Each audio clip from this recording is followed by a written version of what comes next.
ulan. Munti ang gubat, dagat ay malinaw.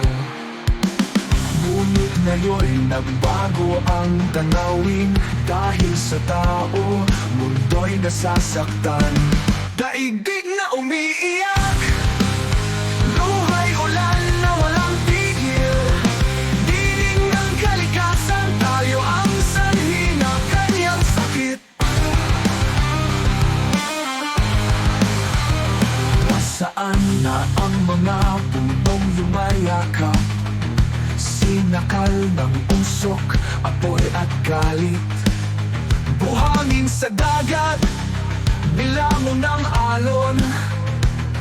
Gawa ng ating walang pakialam. Daigdig na umiiyak, luhay ulan na walang tigil.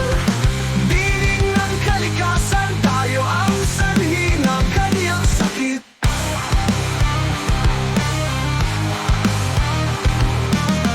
Nasaan na ang mga punong lumayakap?